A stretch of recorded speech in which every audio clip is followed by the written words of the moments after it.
All right, so we're back.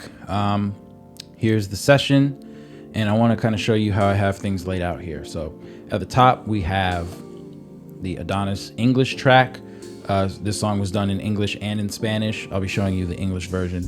But basically, we have lead vocal, then we have backgrounds. There's a soprano, alto, and tenor part, and there was 2 of each, except this is a unison part. It was all soprano just to kind of drive that first chorus.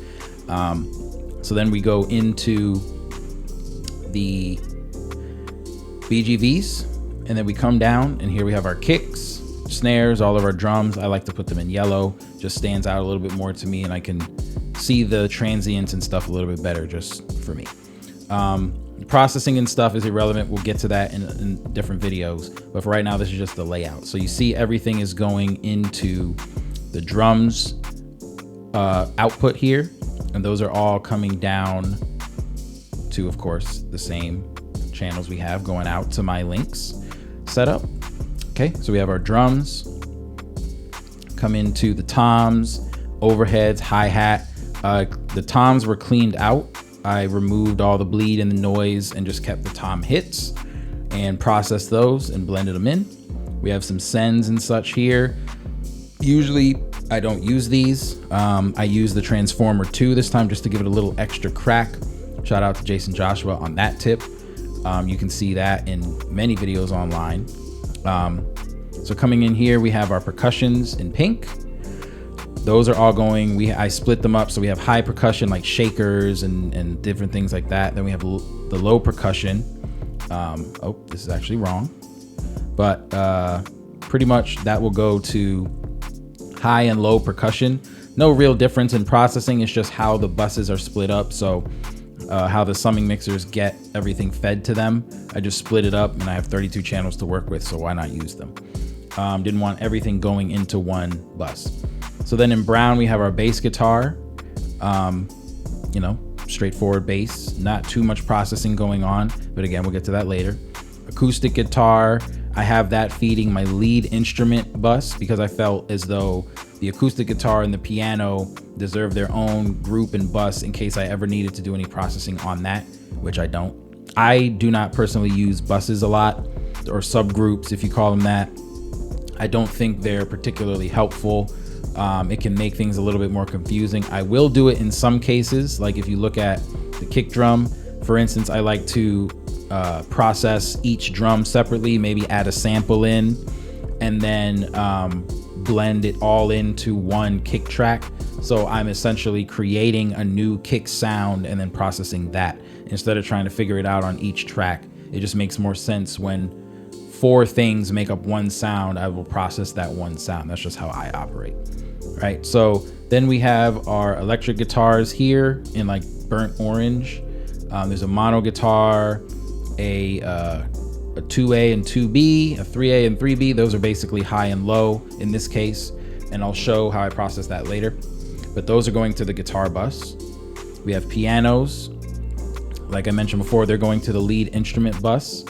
Those are doing their thing, and they have their own bus. Now we get down to some of the cool stuff. We have some synth pads and things like that. Those are usually different shades of purple.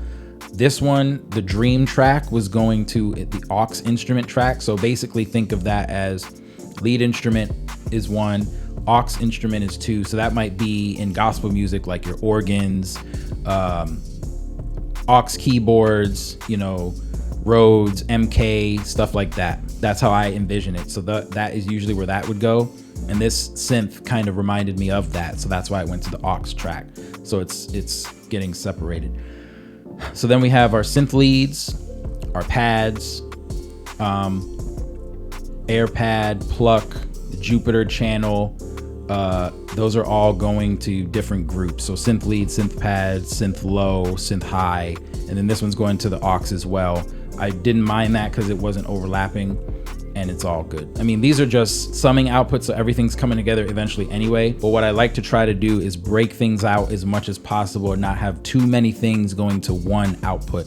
I find that it adds a sense of depth and width to things that is hard to emulate, but not impossible in the digital realm.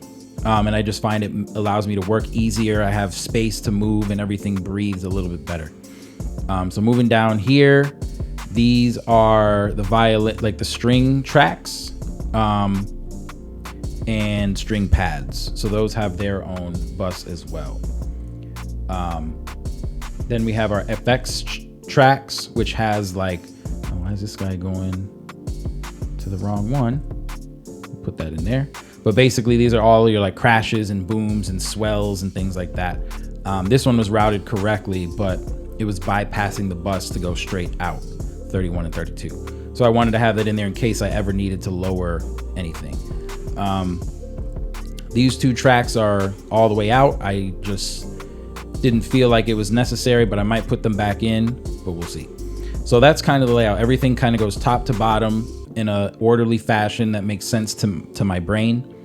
And so as we go down, everything is controlled in groups to send to the lead vocal, backgrounds, drums, percussion, etc. So now when everything comes in, we have our mix crush, our master channel, and print. So basically what's happening here is all my 3 summing mixers are coming into the master group. And then as we go through, like I mentioned, my analog chain is just my Neve MVP, as well as my Dangerous Backs EQ. Those are the 2 things doing the heavy lifting on the mix. I mix into the MVP from the beginning. I'll use some red silk and stuff like that to give me some upper harmonic, juice. And then the Backs EQ, I'll click it in around 80% of the mix being done. Like when I get my static mix in, I'll put that on. And I have some settings that I like, which I'll show you. And it just kind of adds a nice air and top and bottom to the track. Also, the filters roll off the super highs and super lows to kind of tighten things up a little bit. And on this particular track, I had a little cut at 180, 1 dB. And that was it on this one. And that allowed me to, take out some of the wolfiness, if you will. Then on the Goldfoss, I have that running. This is just processing noise right now, but I have it at 30%, 32%, and 26% for the tame. So it's kind of doing this a little bit, and kind of, adjusting. When things get a little too built up in the 200 range, it might tap it down a little bit. And this happens very quickly and in real time. Definitely check out the Goldfoss plugin. It just helps add a nice oil sheen to your mix. It won't mix for you, but it will allow you to do things, pretty smoothly. Then I've incorporated this new guy, the gold clip. Everybody's talking about it. We'll probably do a special video on that alone, but I like using this to drive the mix into my God particle limiter. And this gold knob adds some amazing saturation, compression, harmonics, whatever you want to call it, but just a little bit did the trick, and love that. So then we have finally our God particle. Again, I mix straight into it. There's no frills about it. I turn the limiter down a dB just to kind of balance with the clipper, and that's how we do that. So moving along here, we have the print track. Once everything gets processed through here, it will then go into my monitoring chain, which we'll get to, and my print track. So I'll just arm the print track, start from the top, print. The whole mix prints through in real time because obviously there's analog. And once that's done, get the track, export it, send it to the client, good to go. Or revisions. We love those. So then right now everything is splitting from the master channel going into the monitor path. And from here I have on my monitor controller, which is Grace M905, I have different inputs that I can toggle. So one is my PMC speakers, and that's what I hear everything on.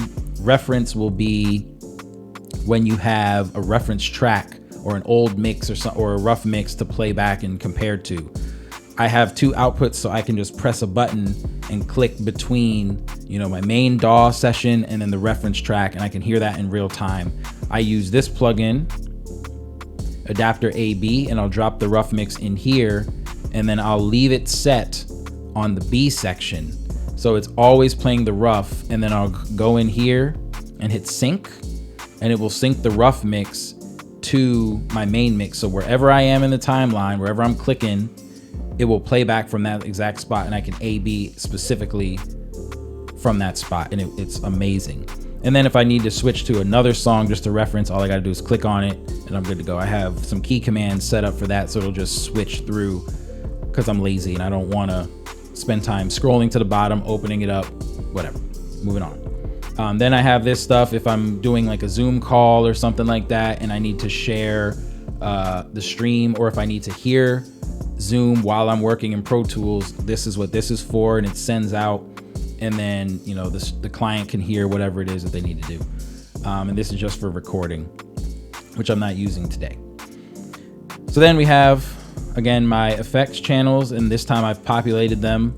You know, I'm using this reverb for my drums, this reverb for, what am I using for? Keys, pianos have slightly different settings. A ping pong delay for the lead, a little plate for, I think, the strings that I'm using it on. We'll get into it. And then a Bricasti knockoff. Well, it's not a knockoff. It's a very good representation. And that's for something else. And then I have this pure plate for guitars. Works great. So that's pretty much the template. Everything goes top to bottom.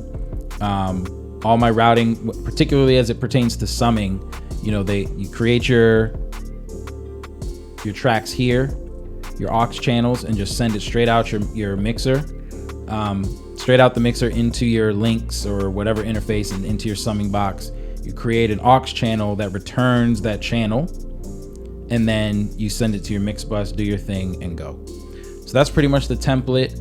Hopefully that was helpful to somebody if they were looking on how to set up, you know, for analog summing or anything like that. This does apply for digital as well. All you would have to do is, instead of sending it out to, you know, to different outputs on your mixer or your interface, you would just literally send it to your master fader and you can process it that way. And that reminds me, I have a mix clean track, which allows me to bypass all my analog so I can hear the mix as it would be dry without any analog juice on the way back in. So up here, I come in and I'm able to send it out my links and also to this parallel mix channel. The parallel mix channel receives the mix before it goes out to my summing and my analog chains, and then I'm able to listen to it and A/B it with and without analog and see which I like better. Sometimes I might switch it up and be like, oh, you know what, I'll just stay in the box for this one, or sometimes I'll use the analog juice and go from there. So that's where we are with that. Thanks for watching. Appreciate it.